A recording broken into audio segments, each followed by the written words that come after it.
Hi everybody. I want to talk to you today about concise writing and how to clear out logjam prose. That's why I have the cover here. I have given you an image of a logjam. I want you to consider a logjam as like a visual metaphor for really just imprecise writing. And so what we're talking about when we're talking about imprecise writing is not really ungrammatical writing. It's writing that's just clogged up with too many words and phrases that don't need to be there. So you see the river in this image, the water's still going where it needs to go, like the paper eventually gets there, is flowing in the right direction, but it is slowed down and impeded by all of this extra junk. So think about those logs as just the extra words and phrases. And in this presentation today, I'm going to talk to you about how to get those extra words and phrases out so that the water flows more freely. First of all, you might just be wondering, why is this a problem at all? Well, take a look at this sentence and read it to yourself.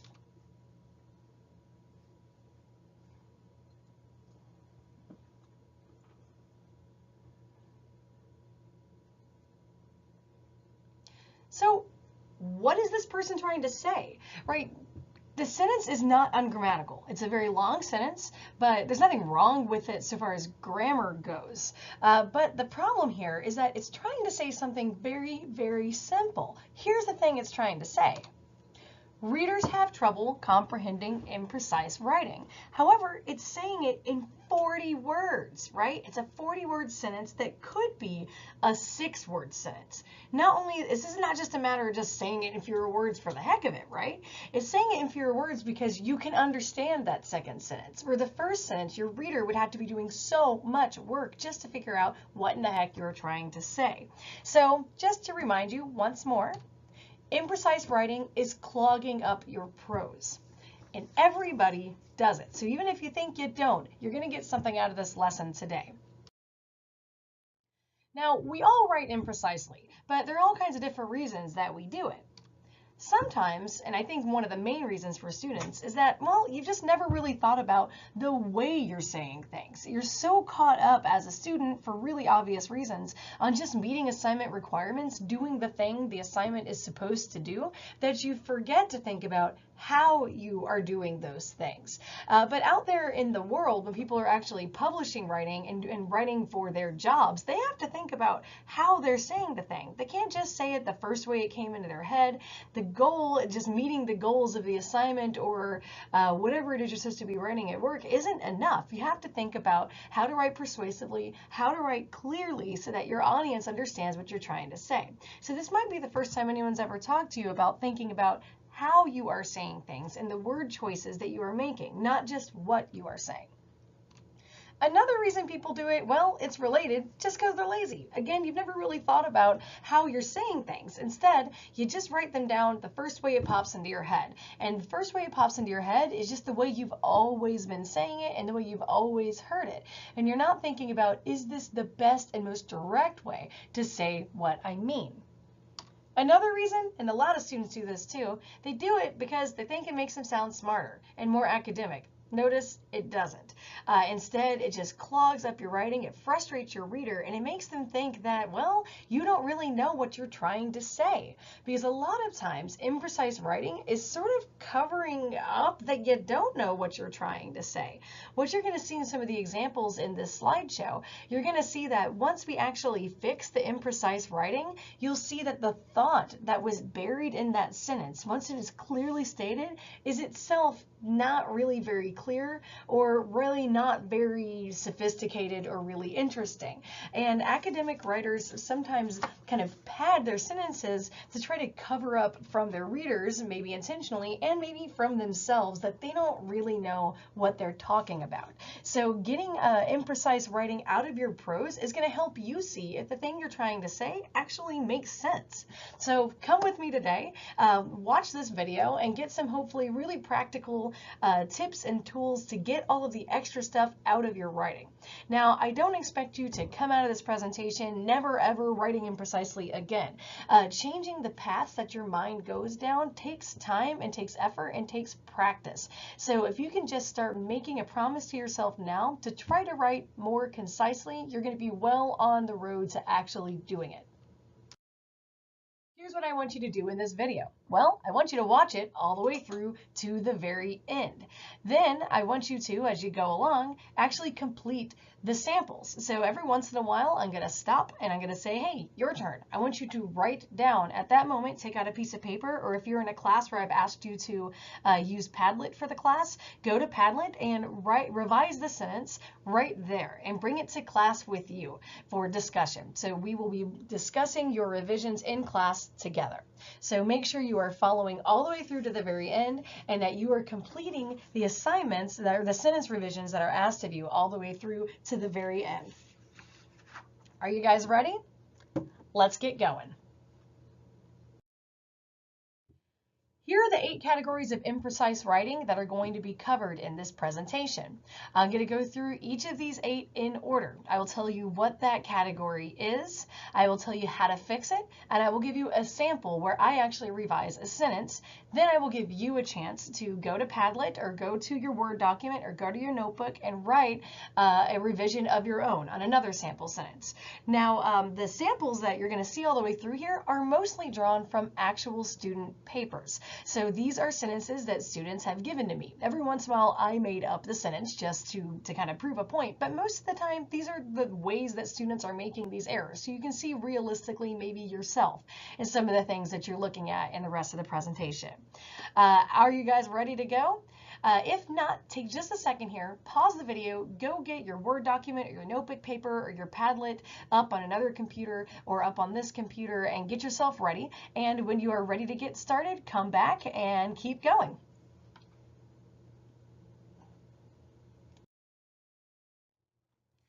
All right, let's get started. First category of imprecise writing is filler. Filler is just a word or a phrase that just doesn't mean anything. It is really just filling up space. Really common examples of this in student writing are these. At the end of the day, the fact is, by and large, in my personal opinion. Well, of course it's your personal opinion. It's your paper. For the most part, needless to say, at any rate, these are things that we might say when we're talking out loud to people, but really don't do anything for our written work at all. They're just taking up space. So that's just phrases that mean nothing. They're just filler. They're just puff. Something else that you almost never need are adverbs. Adverbs, just to remind you, are words that usually end in ly or y that are used to modify verbs. So something is done absolutely, or I very much believe this is true. They just don't need to be there. The adverbs are kind of useless, and just because you definitely believe something doesn't make it any more true. So instead of trying to say that I definitely propose this or I definitely think this is persuasive, well, just use evidence to make it clear for your reader that that is true. Your adverbs don't actually help you make any arguments that are going to help you in academic writing. So let's practice this thing. What you have here is a 17-word sentence. The passengers were in the process of boarding the plane when in fact the flight was canceled. There is some stuff that does not need to be here. First thing that does not need to be here is in the process of. Boarding is in fact a process, right? So not necessary. Something else we don't need is in fact. Well, of course it was. You're telling us right after that that the flight was canceled. So at this point, we have the passengers were boarding the plane when the flight was canceled. Frankly, well, boarding and flight implies plane already. So if you really wanted to get concise, you could take out the plane as well. Don't have to. Then you'd have a sentence that says the passengers were boarding when the flight was canceled. Has all the exact same meaning that we had before, but it's doing it in either 11 words or 9 words, which is a lot less than 17, right? So we have saved ourselves a bunch of space in our writing, but more importantly, we are being much more direct. Now it is your turn. So on the next slide, I'm going to give you a sentence. Pause the video on that sentence, take a second, go to your notebook or to Padlet or to your Word documents and revise.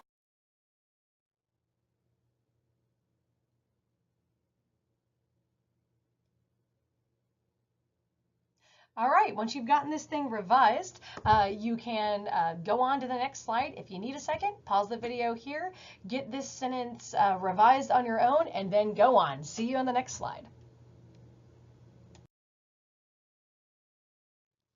All right, category 2. This is blueprinting. I may have discussed this in class in another unit, but maybe not. So you may know something about this term already. Blueprinting is not always a bad thing, actually. It is sometimes necessary in oral presentations. I, for example, in my class every day, give you guys a rundown of what we're going to do in class. That's blueprinting. I'm giving you a blueprint for the class, but it is rarely needed in academic writing if you're doing what you need to do. The big problem with blueprinting is that it's unnecessary. And so if I ever tell you that you are blueprinting, I'm telling you that you are doing something that's unnecessary. So blueprinting is an insertion of a process or an insertion of your mental state right there onto the page. If I tell you you're blueprinting, it's because I'm telling you that you're doing that unnecessarily in a way that is very wordy. The problem with blueprinting is that it moves the focus of the essay to you and your journey to write the essay or to research for the essay rather than on the topic of the essay, whatever it is you're supposed to be writing. It's distracting.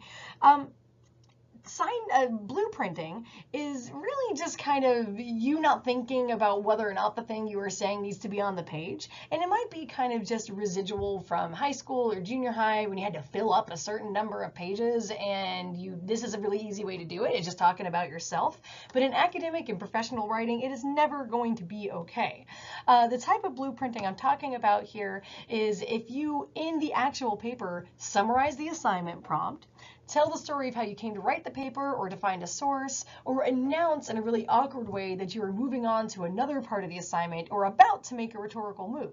One of the more obvious examples I had several years ago is when a student actually wrote into his paper, "Now, since I have to use a source, this person said." Come on, right? You wouldn't need to do that. You just take that out and you actually introduce the source like you're supposed to. So that is a really obvious form of blueprinting, but it can be a little bit more subtle than that. The way to fix your blueprints is, well, you kind of can't a lot of times. Blueprinting is a stalling tactic. You don't know what you're trying to say, so you're kind of writing yourself into an idea, or it's a strategy to pad the paper because you're trying to hit a certain number of words or a certain number of pages, or it's actually a pre-writing activity that somehow made its way into your paper. It doesn't need to be there. So it might be something that you were asked to free write in class and you were just writing and writing and writing, but it ended up making it all the way to the final draft. The way to deal with it is, well, just take it out most of the time, treat it like filler, or if there is some good content in there and that you just accidentally made it about you instead of about the content, revise to move the focus to the content and not your thought process. Here's an example. To find out more about this problem, I decided I should interview someone. I thought about it for a while and decided to interview my grandmother. So I got out a few interview questions and wrote out a few interview questions and sent her a text. After eating a quick dinner at Sonic, I went over to her house for the interview. Come now, right? It's unlikely that you've been asked to write a paper about the process by which you decided to settle on a problem and investigate the problem and about what you ate for dinner before you did that interview, right? What really matters for this student is what their grandmother said, right? They decided to interview the grandmother, and so skip all of this. There is literally nothing in here that's useful, and get right to the point, right? According to my grandmother, right? This is very awkwardly written. According to my grandmother, blank. That's what really matters. Cut straight to it. None of this needs to be here. Okay, are you ready to try it yourself? Your turn. There is probably something in here that needs to be kept. So take a second, revise this sentence, see if you can take out the unnecessary insertion of the writer. And when you're done revising it, go on to the next slide and I'll see you there.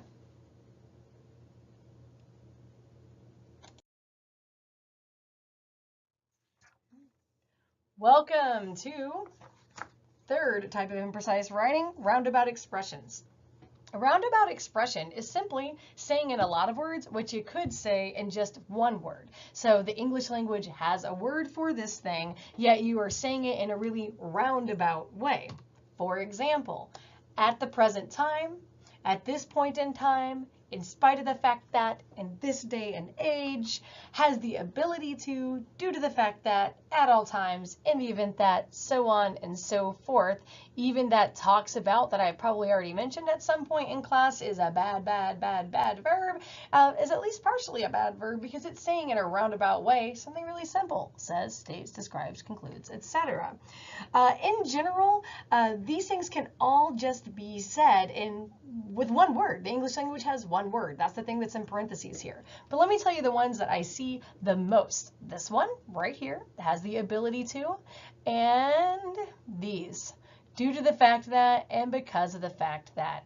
These are the ones that students do the most. So please try to avoid these. Instead of saying has the ability to, please say can. Instead of due to the fact that, please say because. Instead of because of the fact that, literally the word is already there. Just say because. Why say it in 5 words, which you could say in 1 word?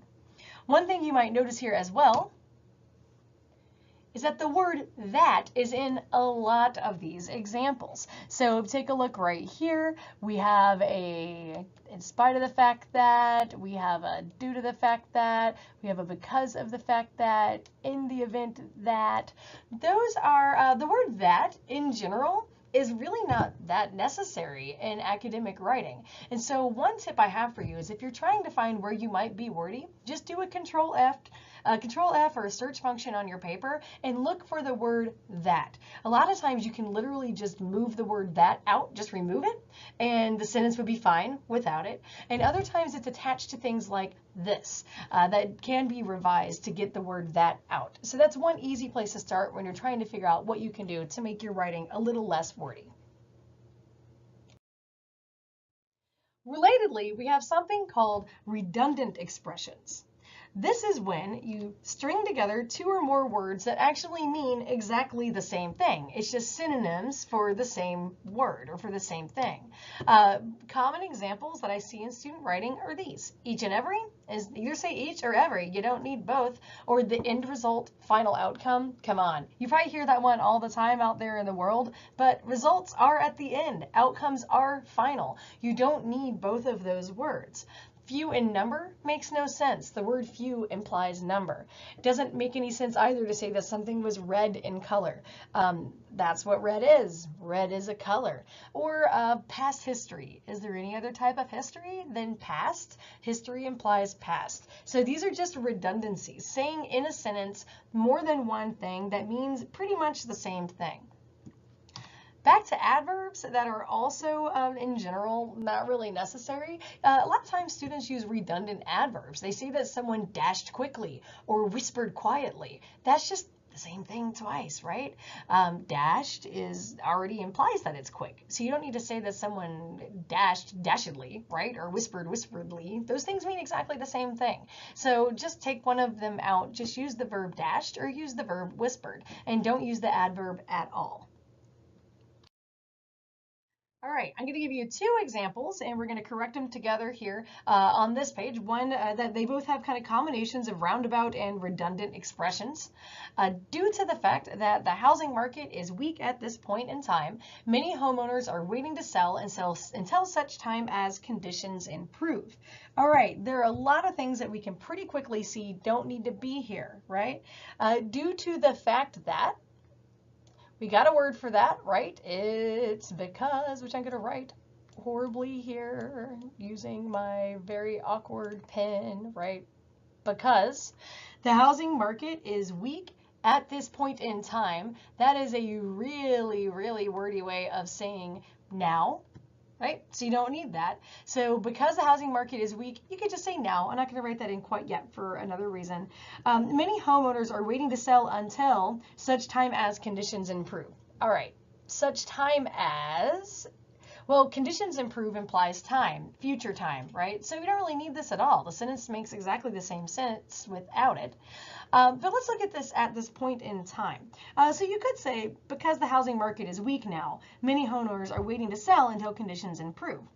but you're actually talking about the housing market. You could say now, or you could actually say like the current, right? Because the current housing market is weak.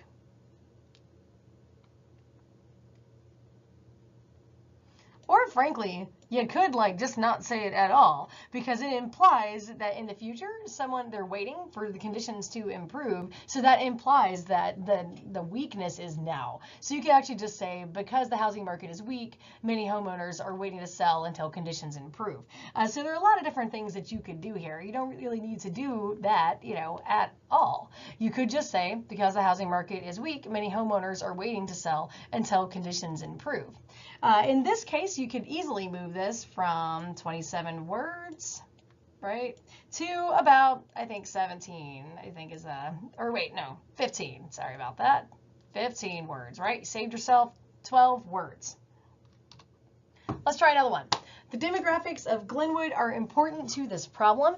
It is a wealthy school that is filled with students that have families with a decent amount of money. Yeek, right? There's a lot here that doesn't really need to be here. There's a lot of kind of redundancy because we have this wealthy and decent amount of money. That's saying the same thing in two different ways. Doesn't need to be there. And really what the student is really talking about and is really interested in telling you about is that students in Glenwood are wealthy, right? Students at Glenwood come from wealthy families. Well, why don't we just say that, right? The demographics of, we don't need any of that, are important to this problem. Don't need any of that. It is, doesn't matter, like, because the it is Glenwood. Don't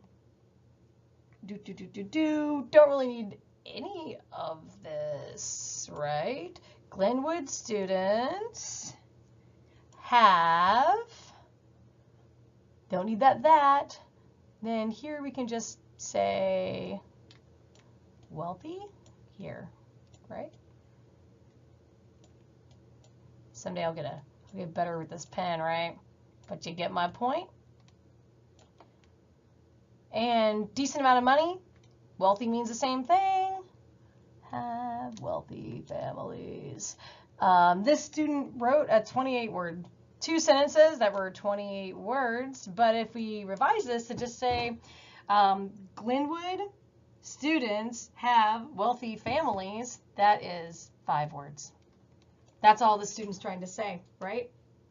23 fewer words. Now it is your turn. 2 examples here. Pause right now. Figure out how you would revise these to take out redundant and roundabout expressions, and I'll join you on the next slide.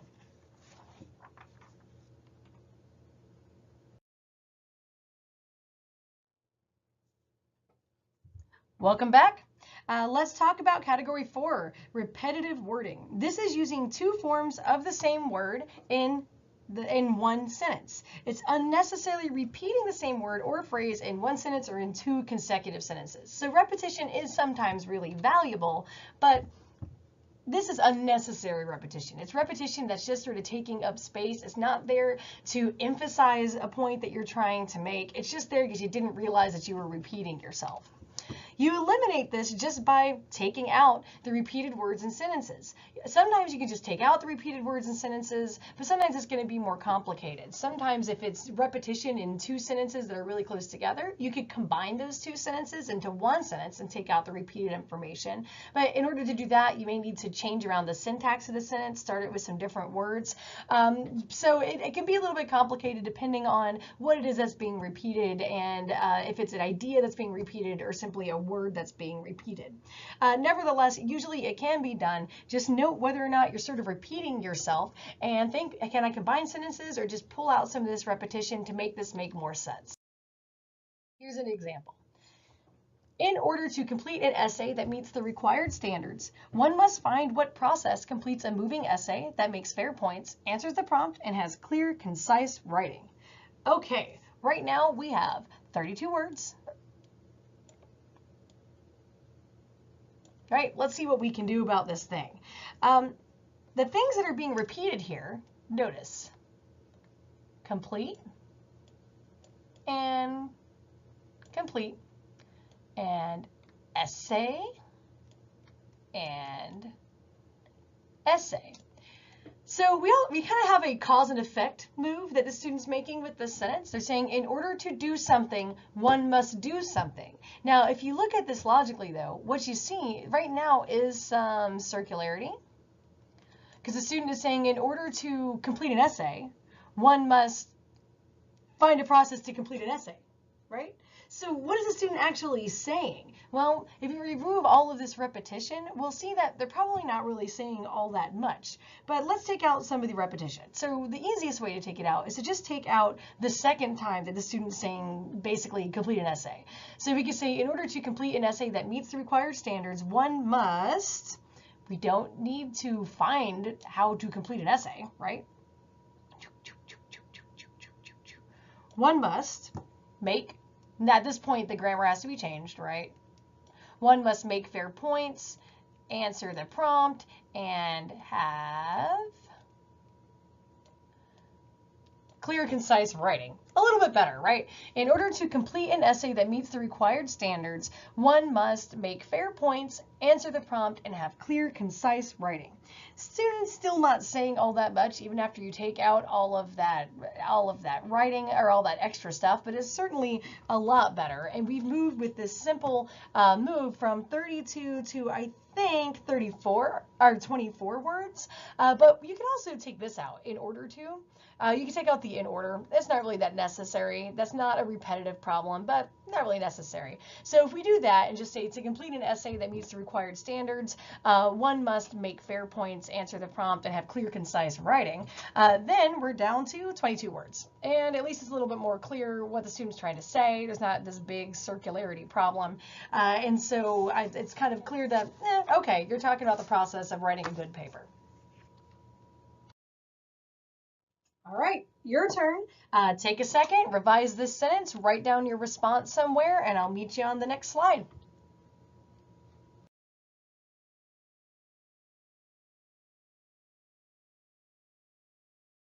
All right, you have made it halfway through. The next four are going to go super duper fast, but take a second, stretch, review if you're a little bit confused about something, take a break, grab some Pepsi, and I'll meet you on the next slide for the second half.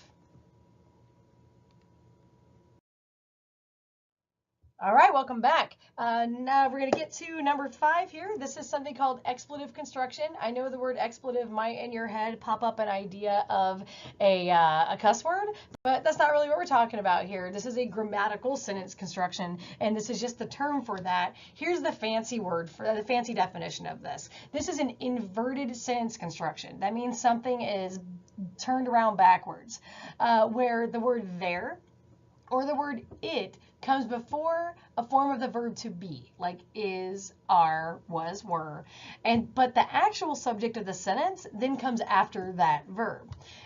Trust me, you guys do this all the time. The problem with this is that there or that it is functioning as the subject of a sentence, but it doesn't refer to anything. There and it are both pronouns, and they should actually refer to something, but in the case of an expletive construction sentence, they don't refer to anything. They're just kind of a lazy, easy way to start a sentence, but they are unnecessarily wordy. Again, when we're trying to write concisely, we're trying to get to the point as quickly as possible, so your reader is not having to do any extra work.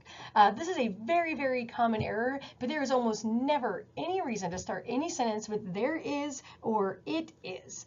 That is why this is called not only an empty subject, but a dummy subject. It is just taken up space. It is empty-headed.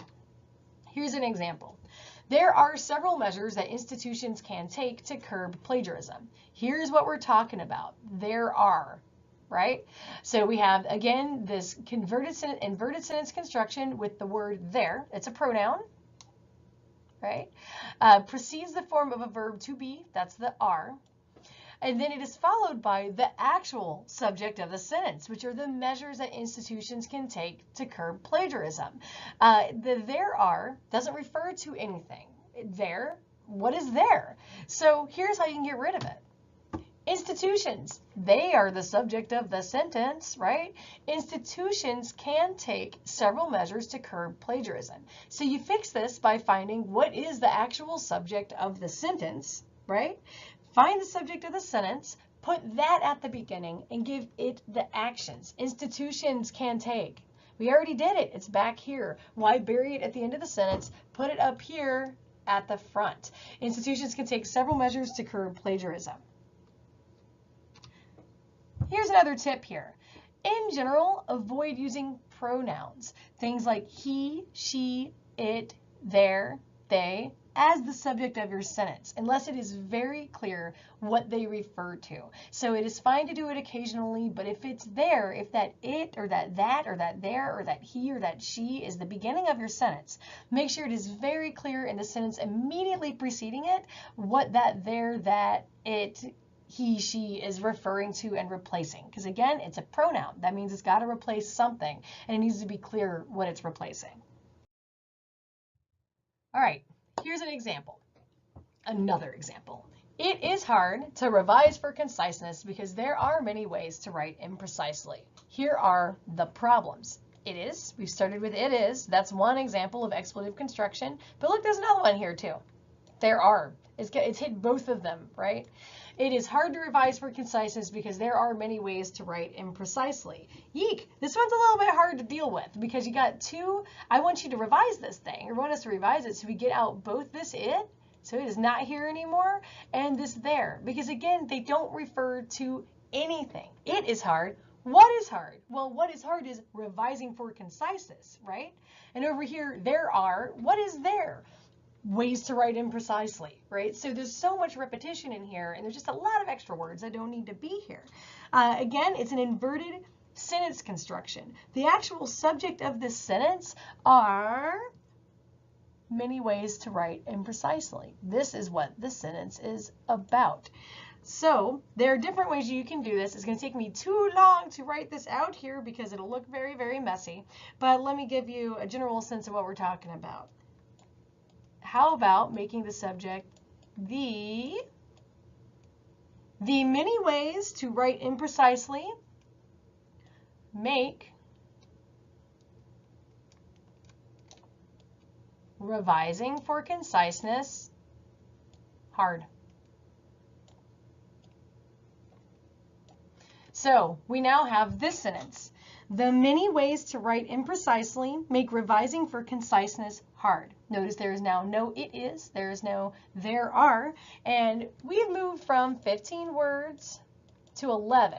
So we were able to take out more than just the there are and it is. But more importantly, what you've done here is made the sentence much more clear and vivid. So writing concisely isn't just about saving space. It's about being direct and being clear to your reader and respecting their intelligence, letting them know what it is you're trying to say and letting them know that very quickly and very easily. So again, make the subject of the sentence the subject unless there's a really good reason for it not to be. Make a choice to always make the thing performing the action be the first thing in the sentence.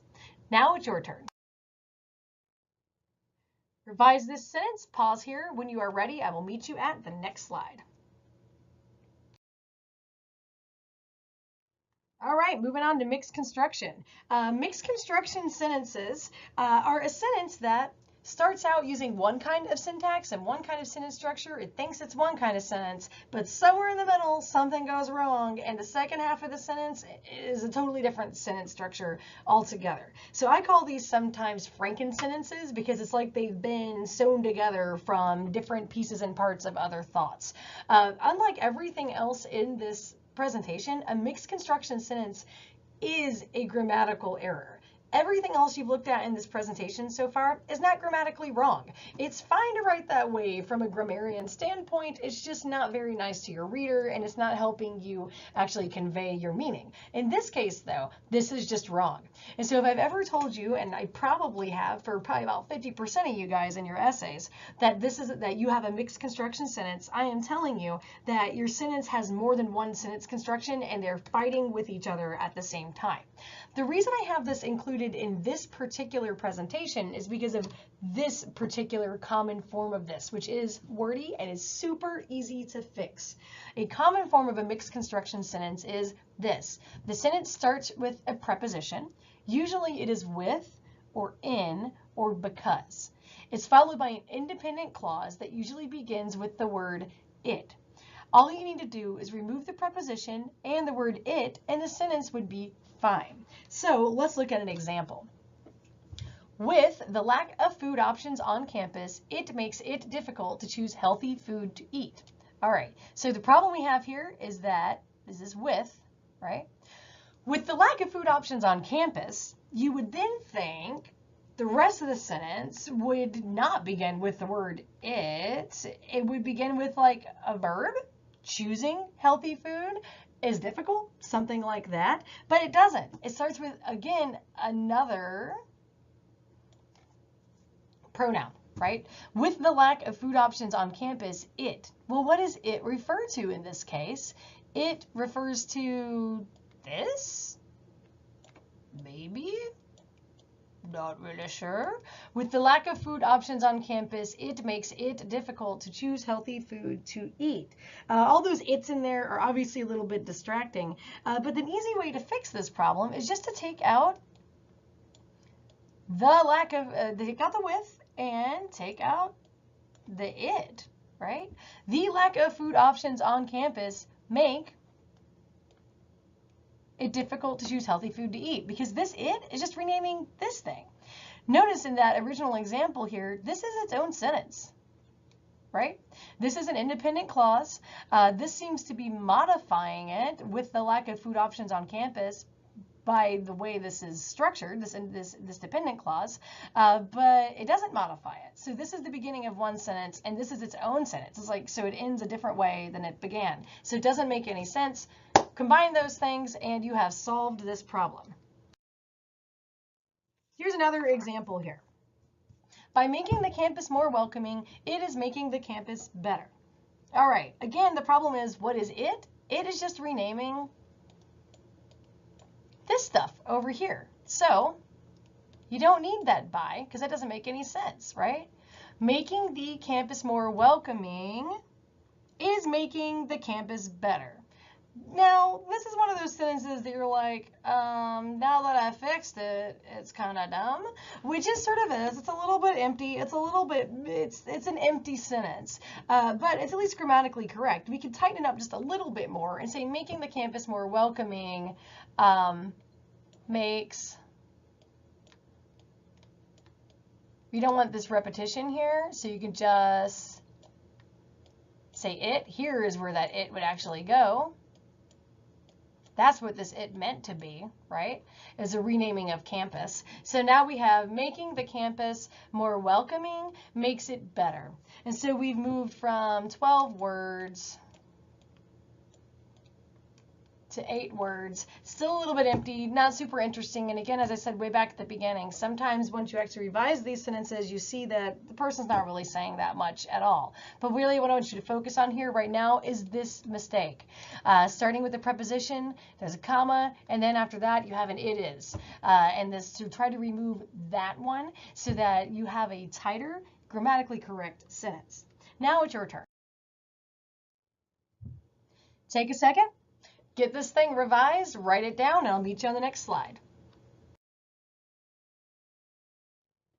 All right, here we are at passive voice. Passive voice is not always bad. I may have discussed this in class in terms of places where passive voice is okay. One of the places where passive voice is okay is often in the sciences and often in abstracts. But in general, in expository writing and the type of writing that you see out there in the world, like on blogs and newspaper articles, you actually don't see a ton of passive voice. And that's because it's not very clear and it's not very direct. This is one of these things that students do because they think it sounds smart, but really what it's doing is just irritating your reader. Passive voice grammatically is a sentence where the subject is receiving the action instead of performing it. However, being passive, as in real life, is almost never a virtue. We want to keep our voice, our writer's voice, as active as possible. So there are times and places for passive voice. Sometimes it is necessary. I know that. It's when sentences are unnecessarily passive and that it's just wordy, or it is taking the focus away from the thing that's performing the action when the focus needs to be on the thing performing the action, that it becomes a problem. Something like this. Squirrels are liked by Dr. Bauer. So again, a passive voice sentence is a sentence where the subject is receiving the action instead of performing it. The subject in this sentence is not squirrels. The subject in this sentence is me, Dr. Bauer. Dr. Bauer is the one who likes squirrels. And in this passive sentence, the subject is receiving the action of the liking of the squirrels rather than Dr. Bauer performing the action of liking them. Dr. Bauer likes squirrels, right? Why say 1, 2, 3, 6 words when you can say 4 words? Try this again. In Kozel's research, it was found that literacy has a huge impact on job opportunities. All right.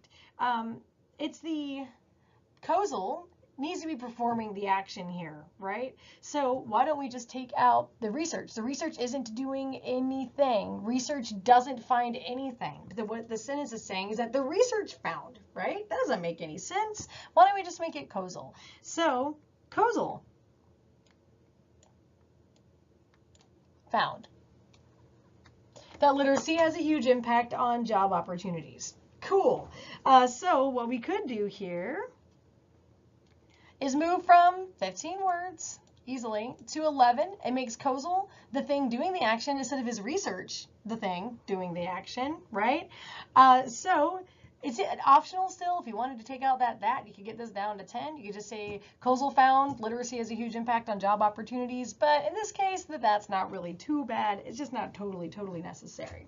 What you might be thinking to yourself right now is, Dr. Bauer, isn't that also mixed construction sentence? Yes, it is. A lot of times these things go hand in hand. If you could get the word it, that evil word right there, out of your writing, you would solve a lot of imprecise writing problems. So if you can remember anything else here, right?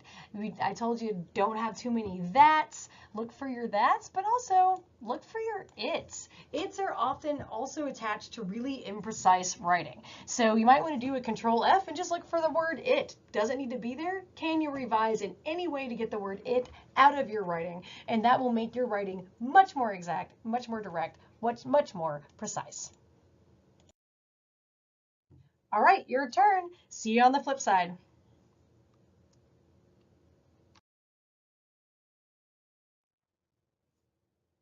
All right, you have made it to the end. Last category, weak verbs. What I'm really talking about with weak verbs here is not just I want you to use those power verbs that maybe I've talked about in class, but really not to use so many to be verbs.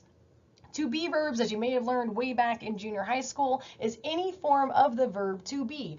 Am, is, are, was, were, be, being, been, has, have, had, do, does, did, shall, should, can, could, will, would, may, might, must. That's all of them. All of that.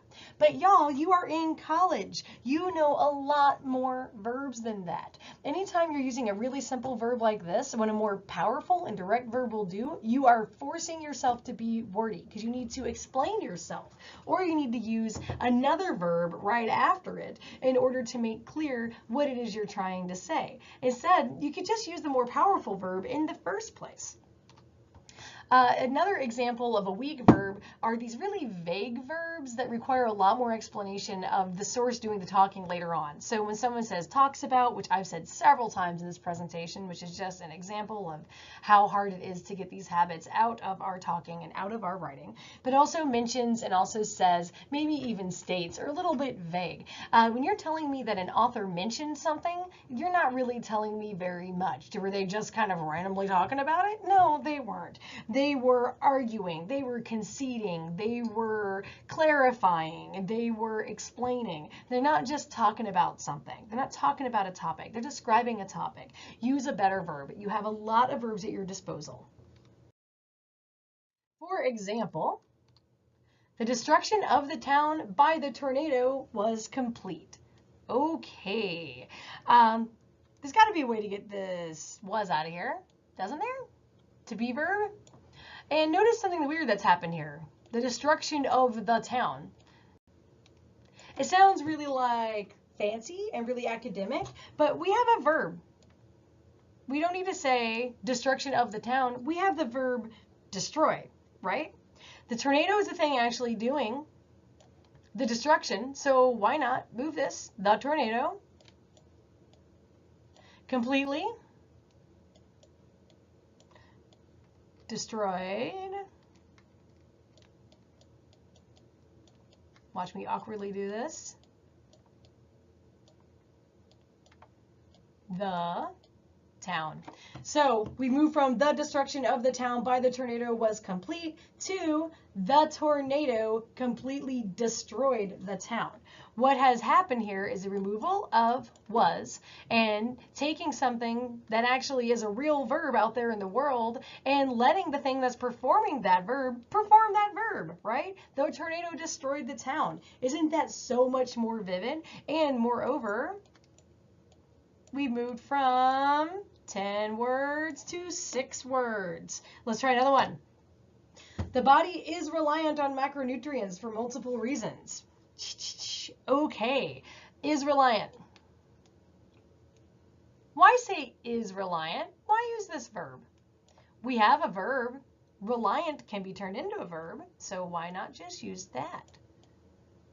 Relies, right? You don't need is reliant. The body relies on macronutrients for multiple reasons. Listen to that. It's one word different, right? We went from 9 to 8. And again, this isn't a huge difference, but listen to how much more professional, how much more vivid, and how much more immediate this sentence now is. Instead of saying the body is reliant on macronutrients, you've now said the body relies on macronutrients. Wow, doesn't that sound more professional? Doesn't that sound more sophisticated? Because it is. The thought was already there. The extra word was just clogging it up. Your turn. Last one. Meet you on the next slide.